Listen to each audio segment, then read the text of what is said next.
بسم الله الرحمن الرحيم لا حول ولا قوة إلا بالله العلي العظيم الحمد لله رب العالمين وصلى الله على سيدنا ونبينا أبي القاسم المصطفى محمد وآله الطيبين الطاهرين لا سيما بقية الله في الأراضين عجل الله تعالى فرجه الشريف اللهم أخرجني من ظلمات الوهم وأكرمني بنور الفهم اللهم افتح علينا أبواب رحمتك وانشر علينا خزائن علومك برحمتك يا أرحم الراحمين. خب, alhamdulillah, we have tawfiq to continue our study of Ādāb al-Salāt, and today we start the 8th chapter of the first section of the book, and this is about the presence of heart. This is very much related also to our previous chapter, which was about making heart understand, tafhim qalb. Imam Khomeini says one of the important ādāb or manners of heart in acts of worship, and in particular salat, which may actually be the one for which other things are also designed. So many things are designed so that we can have this one. And it is something without which there is no spirit, there is no soul in our ibadah. Something which is the key for perfection and the gate for happiness and felicity and sa'adah. Something that in our hadith has been very highly regarded, and maybe there are not many things similar to that which are, stressed on. And that is presence of heart.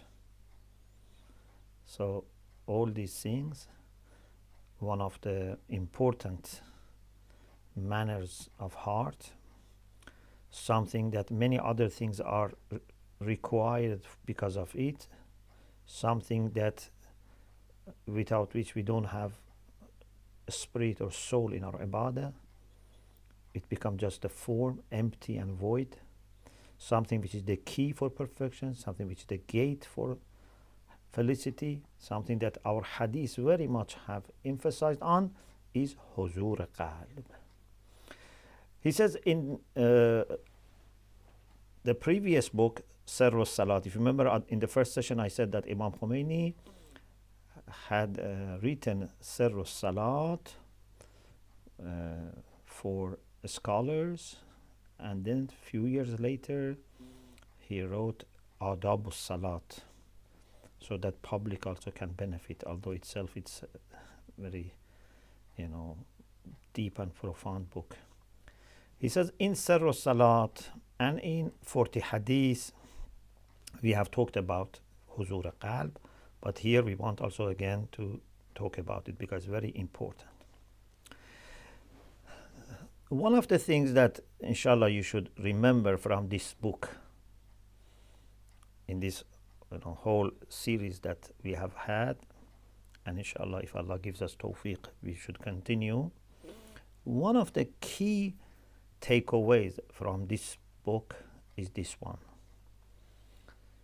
that our acts of worship, our rituals, our invocations and adhkar, awrad,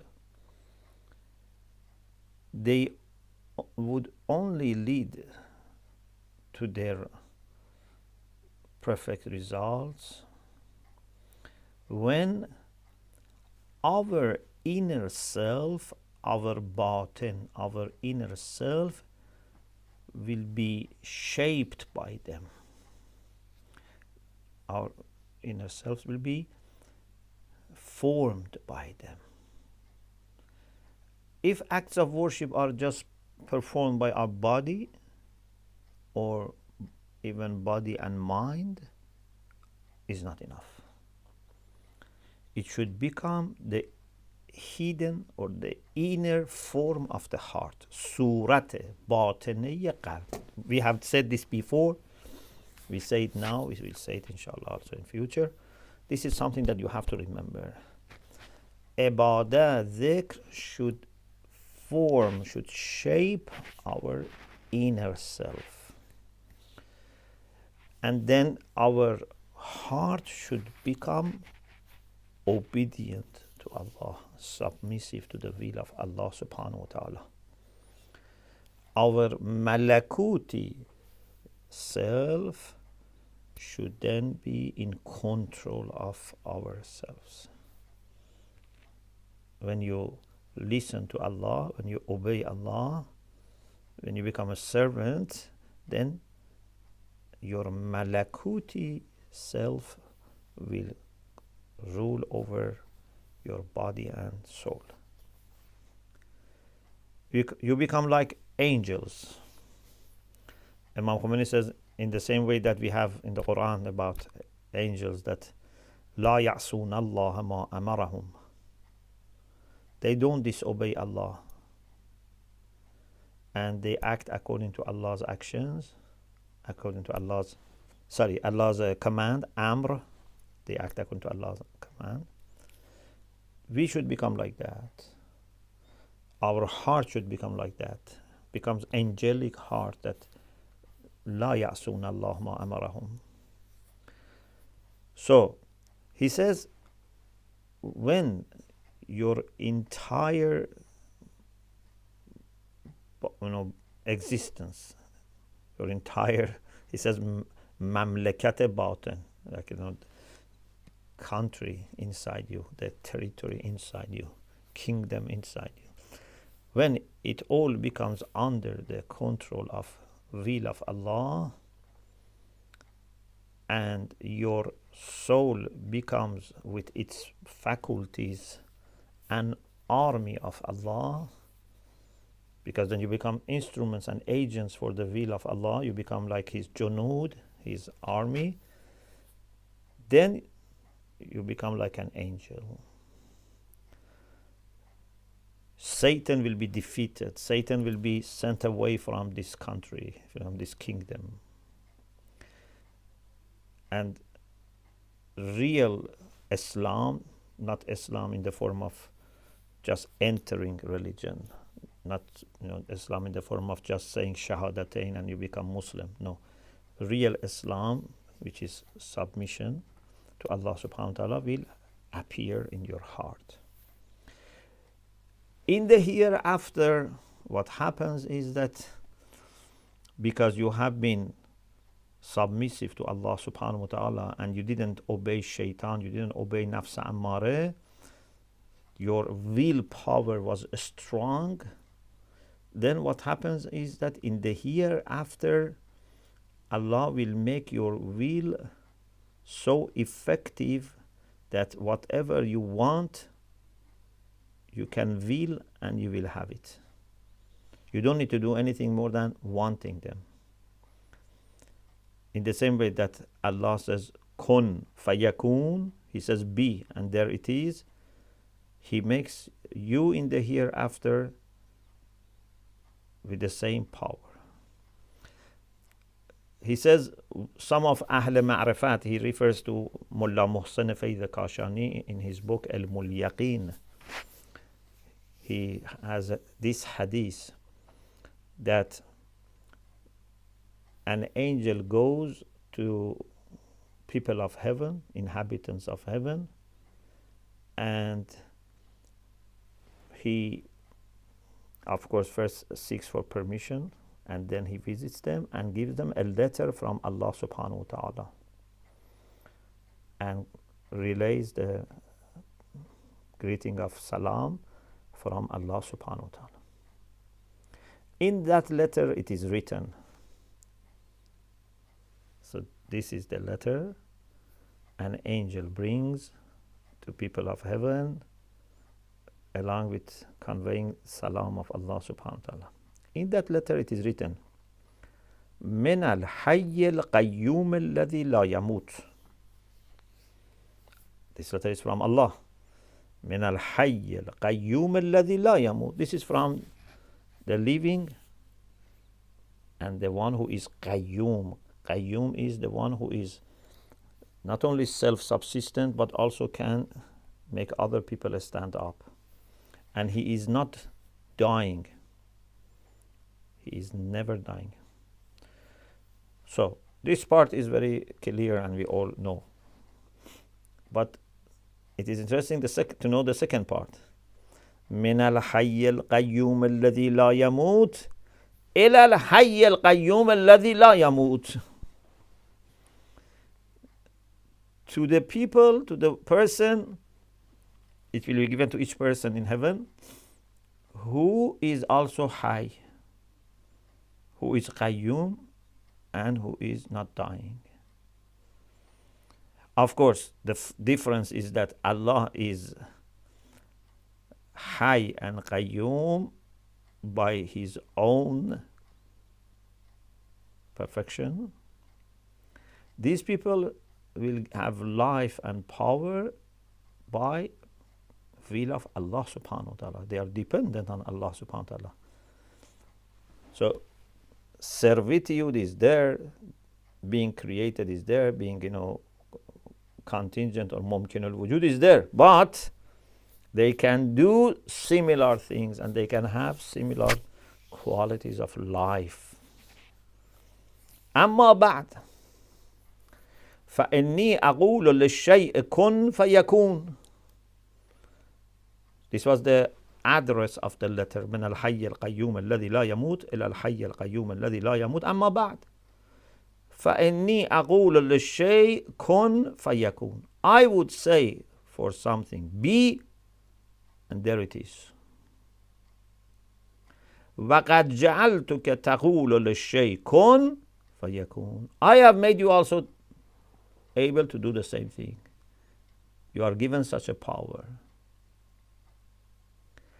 فقال صلى الله عليه وآله. Then the Prophet, after saying this, said فلا يقول أحد من أهل الجنة للشيء كن إلا ويكون.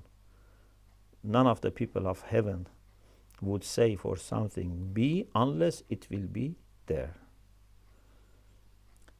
خب, this happens because these people in dunya, they were very much trying to strengthen their willpower, their determination, and not to listen to shaitan, who offers maybe, enjoyable things for the short term. Nice, sweet, maybe things, like someone who offers a child, for example, some sweets, but then he wants to stop the child going to school or going home. We need to be determined not to listen to shaitan, not listen to nafs ammare. And if your life ends with this good quality, then Allah will upgrade it for you in the heaven so that you can also have things just by your will. Whatever you want will be present for you. Even some people in dunya can gain this. Those who have, velayat takwini, even in dunya can gain this. But most of those who get it will get it in heaven, because maybe in dunya they were not that high. They needed to be helped and upgraded. He says, این سلطنت الهیه است که به بنده دهند از برای ترک اراده خود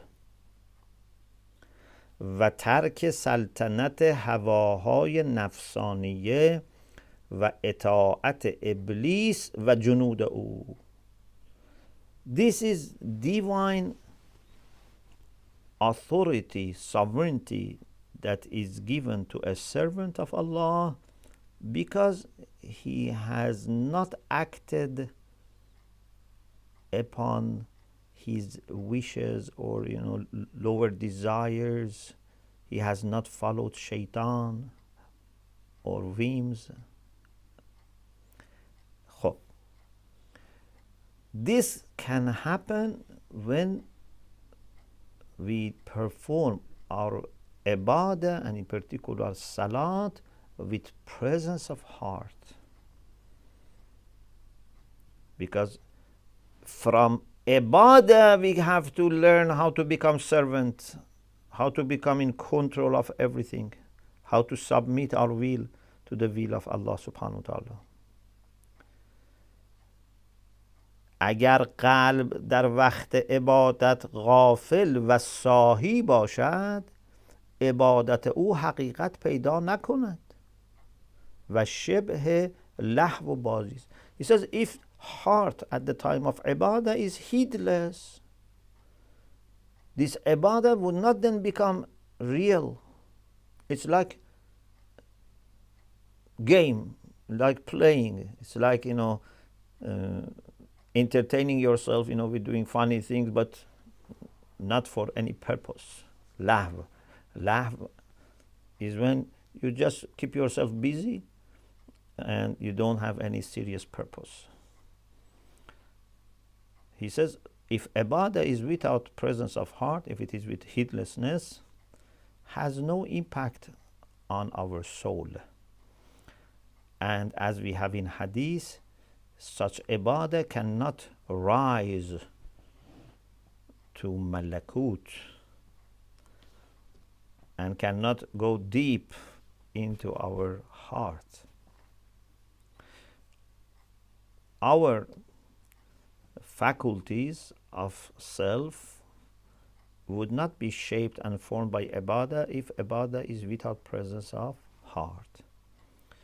And then he says, this is why you see that after 40, 50 years of ibadah in us, he mentions, ma, means we. He talks about himself. Although we know how much, he was determined and how much was obedient to Allah subhanahu wa ta'ala. But he says, after 40, 50 years of ibadah, we have not seen any impact. Rather, every day our darkness of the heart has increased. And our desire for tabi'ah, our desire for physical pleasure has increased, unfortunately. So we are doing ibadah for tens of years. We should become more and more spiritual. We should become more and more like angels. But unfortunately, by the passage of time, we even lose gradually that innocence that we had as a child, as a young person, and we become more and more immersed in dunya. اینها نیست جز آن که عبادات ما بی مغز و شرائط باطنه و آداب قلبیه آن به عمل نمی آید.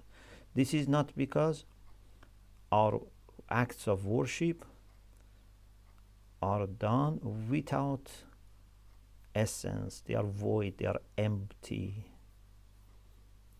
There is no spiritual and heartfelt, side to them.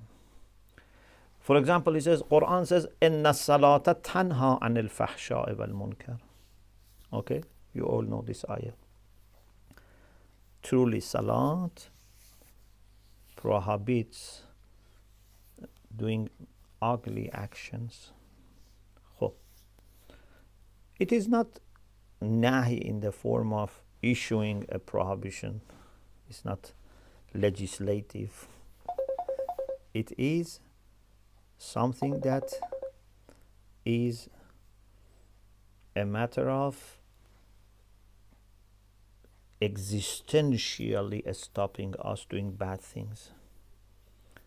If we do good things, if we do ibadat properly, especially salat, inna salata tanha anil fahsha wal munkar, you automatically will be keeping away from ugly actions. So this nahi is not nahi as a formal or official nahi. It's a real stopping. How does this happen? How Salat stops people from doing bad things? It is by creating a kind of light inside you. This light of Salat inside us would guide us, would make things clear for us. We go for sins, we go for shahawat when there is darkness, when there is no clarity. Light of Salat in us makes things clear, and we would make right decisions. We don't do ugly things. No one likes to do ugly things by fitrah. So he says, we have been saying Salat for many, many years, but we have not seen such a light inside us. We have not felt such power inside that stops us from doing bad things.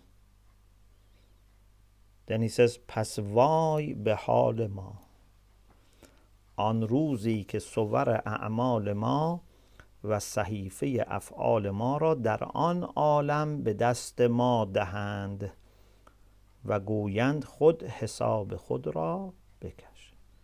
So he says, wow to us when they give our actions in their real and true forms to us on the Day of Judgment. You see the record of your deeds. Indeed, you see your deeds as well. And they say, كَفَى بِنَفْسِكَ الْيَوْمَ عَلَيْكَ حَسِيبًا. Now you are sufficient judge. You can judge yourself. So Imam Khomeini says, it would be very, painful to see years of Salat, but we have not achieved what Salat can offer. He says, is such Salat accepted? Why we have done such crime, with respect to Salat, which is amana.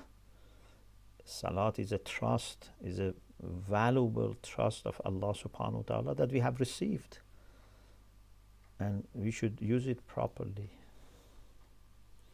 He says Salat is mi'rajul mu'min, is the ascension for mu'min. As-salatu qurbanu kull taqi. Salat is something by which every pious person can get close to Allah subhanahu wa ta'ala. But our Salat has not taken us. Of course, he says about himself and people like him, although he himself was great, but he doesn't want to say you are like this. So we are not judging about anyone. Then he says, on the Day of Judgment, then we will have only hasra. It's yawmul hasra, it's regret. Quran says, وَأَنذِرْهُمْ يَوْمَ الْحَسْرَةِ إِذْ قُضِيَ الْأَمْرُ. Warn them about the day of regret, when everything is done and decided. They say also, Ya hasrata ala ma farrattu fi jambillah. They suffer about, they regret about what shortcomings they had. In dunya, hasra is very difficult. Sometimes you make a big mistake, and for all your life you regret. For example, you had an offer, I don't know, you could do something, you didn't do it, you regret. Or for example, you could study, you didn't do it, now you regret. But in dunya, hasra is not as painful as the hereafter, because it's not the end of life. You have a hope that, maybe something similar or better can happen. And this is also something worldly, for a short period of time it's going to finish. But anything which is for akhirah, and then on the day of judgment itself, then these are the things that hasra for them will not stop. Unless Allah helps and rescues us from hasra. I believe that people who go to heaven, one of the blessings of Allah for them is that they will not regret. Because if they were going to regret for missed opportunities, then heaven will become not heaven for them. Every person has certainly made some mistakes or has missed lots of opportunities for being higher in heaven.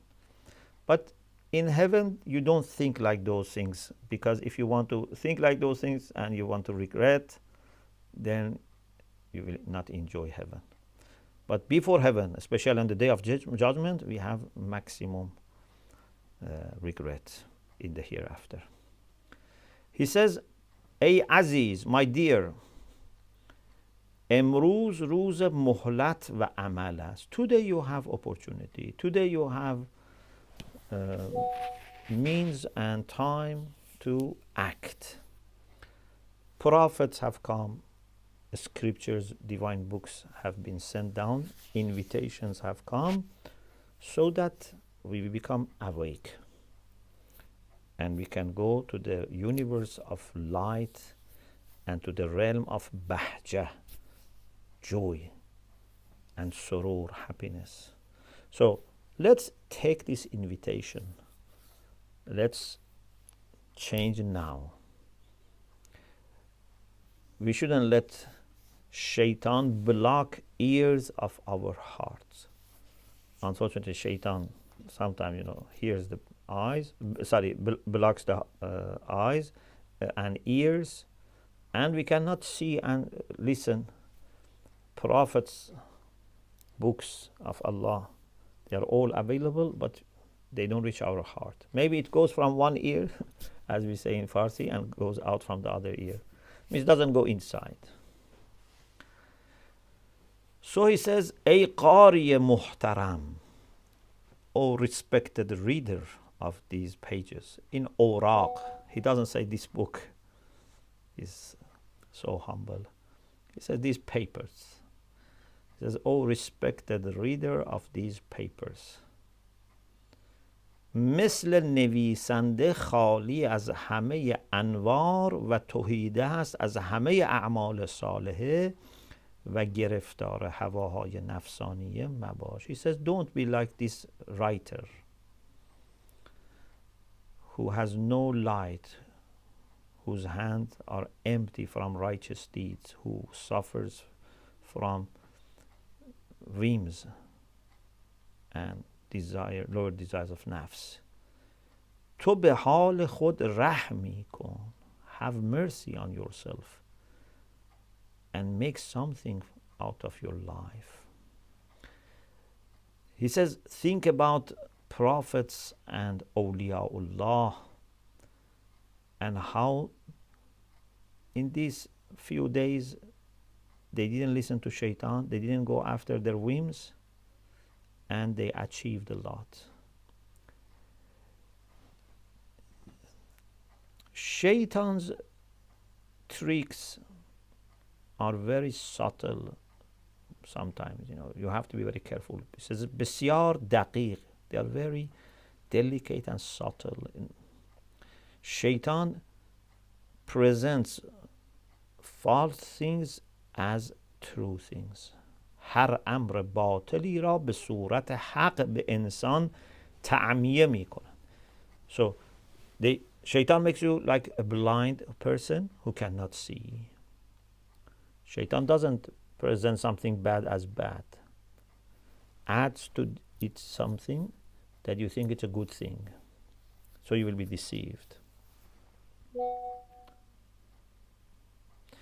Now that you are younger, therefore you have more power, plus you are closer to fitrah, to the innocence that you had when you were born. It's better from now, not from even tomorrow. You start changing your lifestyle. If you had even very good lifestyle, still there is a way to make it better.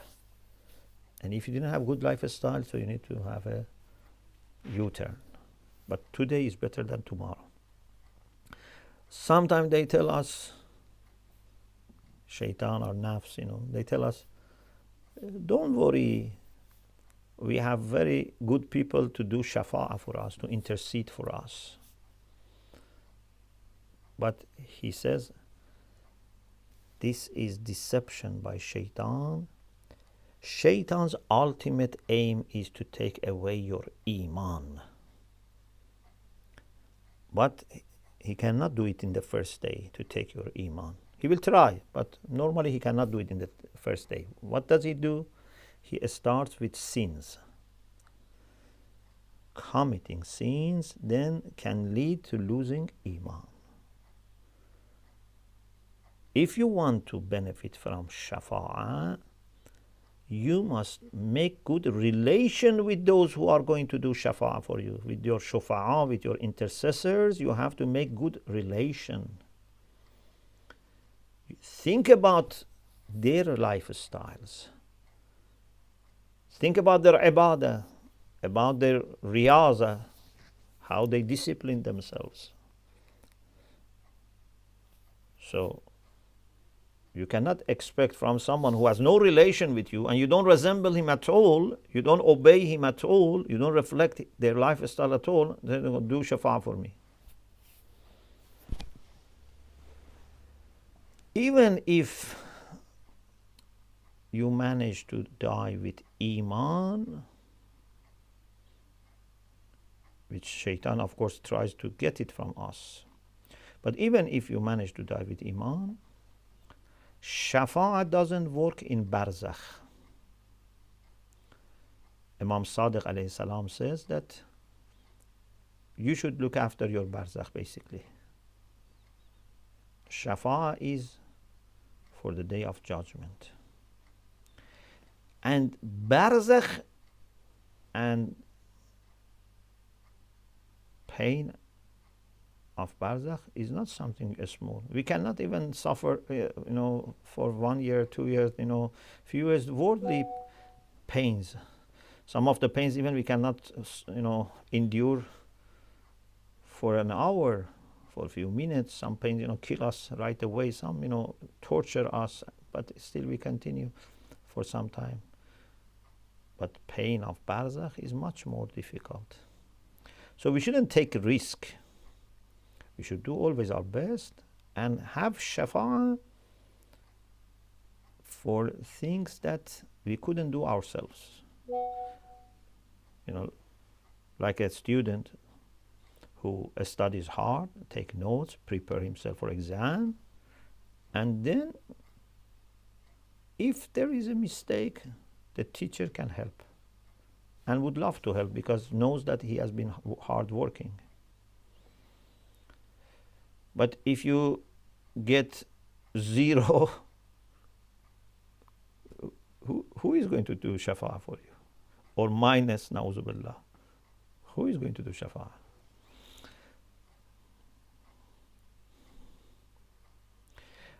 And also he says on the day of judgment also there is a chance that shafa'ah may not come on this first, day, or the first, mawqif, or the first, position. He says, ممکن است در قیامت نیز پس از مدتهای طولانی و عذابهای گوناگون طاقت فرسا شفاعت نصیب ما شد. Some people are suffering first and then they will receive shafa'ah, according to some hadith he says. So shafa'ah is one way that shaitan tries to play with. Another thing is mercy of Allah. Allah has all-inclusive rahmah. Rahmati wasa'at kulla shay. But we shouldn't think that by sinning and not looking after ourselves spiritually, then rahmah of Allah is going to save us from everything.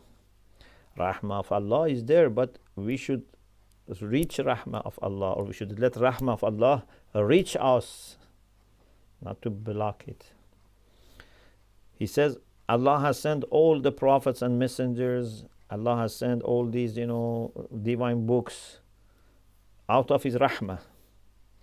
Quran is rahmah. نُنَزَّلُ مِنَ الْقُرْآنِ مَا هُوَ شِفَاءٌ وَرَحْمَةٌ. He says it's actually بزرگترین رحمت های الهی. Greatest rahmah of Allah is the Quran. خب, if you want to receive rahmah from Allah, open yourself to this rahmah. You cannot fight rahmah of Allah and ask Allah to have mercy on you. You cannot disregard rahmah of Allah, disregard all the prophets, all the messengers, all the messages, in particular the Quran, and then say, Allah have mercy on me. He says, if it was possible, it's a very interesting point. He says, if it was possible to reach happiness in another way, not the way that the Quran says, not the way that the prophets said. If there was another way to reach rahmah, they would have told us. Allah would have told us. But there is no other way. A key point here is, you should choose the right path. There's only one way. You cannot go to the wrong path, and you cannot expect Allah forces you on the right path, because right path is something that you go by will. سعادت با زور حاصل نشود. Happiness cannot be achieved by force. فضیلت و عمل صالح بدون اختیار فضیلت نیست و عمل صالح نمی باشد. Virtues and righteous deeds, if they are not acquired and brought voluntarily, are not virtues and righteous deeds. This is where we need to cooperate. This is where we need to work. Allah can do, out of His mercy, many, many things with us. But someone who doesn't want to be guided, Allah would not force guidance on him, because guidance is not something to be forced. And he says maybe the meaning of this ayah, La ikraha fi din, is this. There are different ways to interpret this ayah. Maybe he says one meaning is this, or maybe meaning is this, that religion is something that cannot be forced, because it's only through your free will that you can go towards virtues and righteous deeds and finally happiness. What can be forced, for example, or enforced, is surat ad-din, the form, na haqiqat, not the reality of it. Maybe people can be forced to do certain things or say certain things, or put on certain dress, but this on the surface. But faith cannot go into the heart by force. Even if people are very kind to you, if you don't open your heart, they cannot give you iman. You have to open your heart.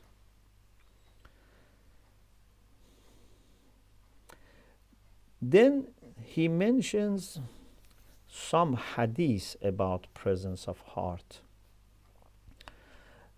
I mentioned in the chapter 9, he mentioned some hadiths. I mentioned some of them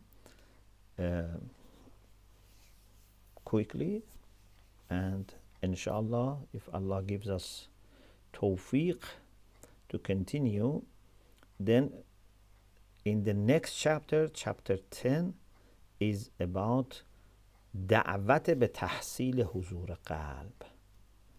Then there is a call for achieving presence of heart.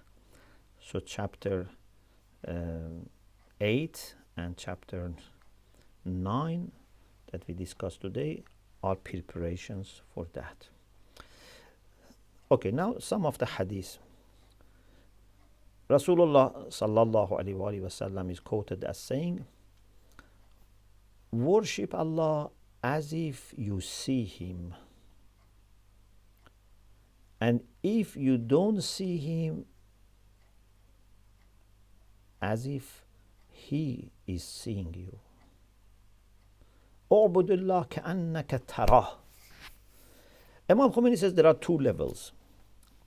One is that the wayfarer Salik is witnessing beauty of Allah subhanahu wa ta'ala and is totally immersed in beautiful manifestations of Allah subhanahu wa ta'ala to the extent that the ears of the heart are close to anyone else.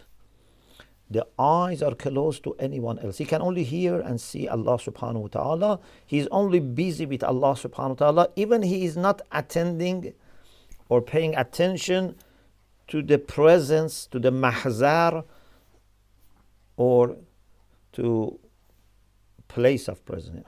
Huzur wa mahzar.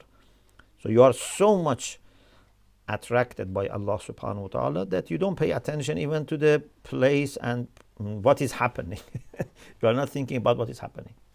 This is one level for those who can see Him. The other level is that, okay, you cannot see Him, but you know that He is present. So you have to respect this place, this position, this mahzar, and the presence of Allah subhanahu wa ta'ala. Observe Ādāb and Ādāb, the manners and politeness of this. He says, Abu Hamza Shomali, the same narrator, Sabit ibn Dinar, who was known as Abu Hamza Shomali, who has this dua of Abu Hamza.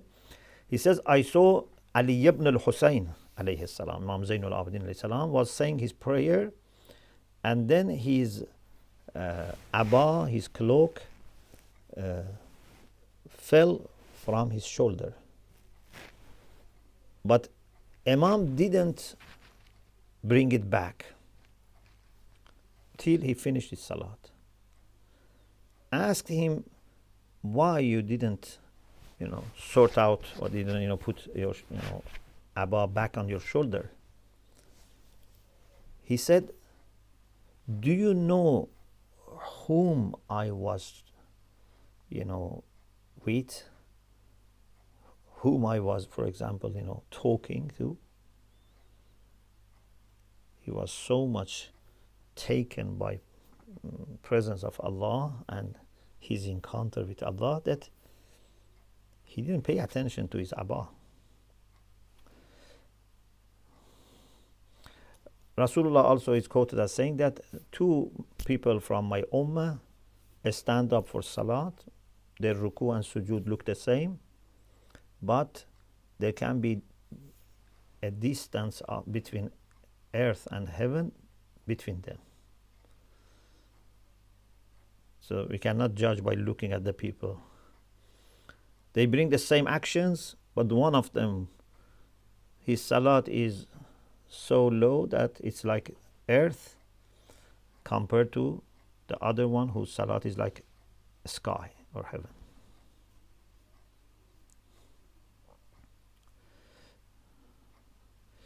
In another hadith it said, whoever says 2 rak'ah of prayer while he is not paying attention to dunya, Allah will forgive his sins. In another hadith he said, some people's salat is accepted, 50%, half of it. Some 1/3 of it, some 1/4 of it, some 1/5 of it, some 1/10 of it. And some people, nothing. And it says the salat will be wrapped like, an old, clothes, and will be thrown to the face of this person who said this salat. Then it said, from your salat, only that part that you have presence of heart is for you. Means that benefits you.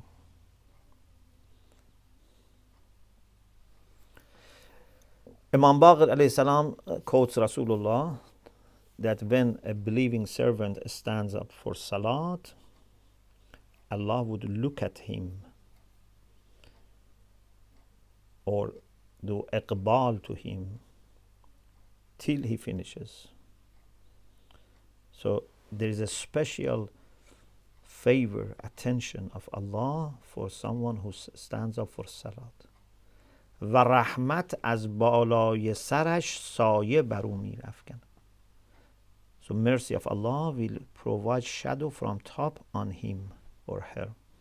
و ملائکه فرو گیرند اطراف و جوانب او را تا افق آسمان.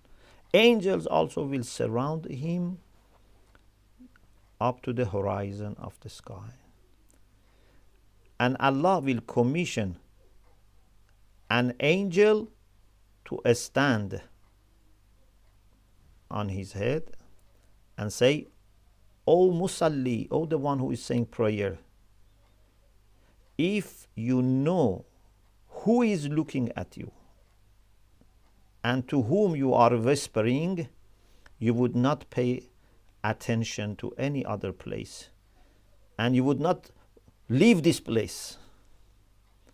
So every time we should remind ourselves of this hadith, that we are in such a sacred position.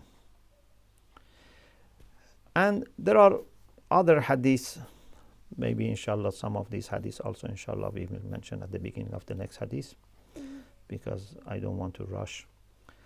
We pray to Allah subhanahu wa ta'ala in these holy months of Ramadan to enable us appreciate this gift of Salat, this valuable and sacred amana of Allah subhanahu wa ta'ala, and with our whole heart stand for Salat and benefit from the light of Salat inshallah. Alhamdulillah Rabbil Alameen.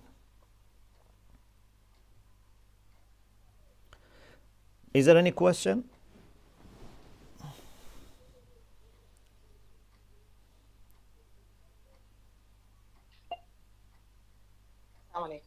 Assalamu alaikum. I just had a question in respect to the exam. Could you tell us a little bit about what to expect? Yeah, so inshallah exam would be just 4 or 5 questions from Ādāb al-Salāt, and you will ask about 1 paragraph, 2 paragraphs about them. We don't have any assignment this semester, and just based on the book, you can inshallah easily answer if you review the book or listen to the lectures again or review your notes. For example, I may say, what is the way that our ibadah can work on and can influence us. Then you can explain about how it should form our heart and our malakuti soul become in control, etc. Or I may ask you, what is the significance of making your heart understand? So inshallah should not be a big problem. If you review, it should be easy inshallah. Thank you. May Allah bless you inshallah. Thank you very much.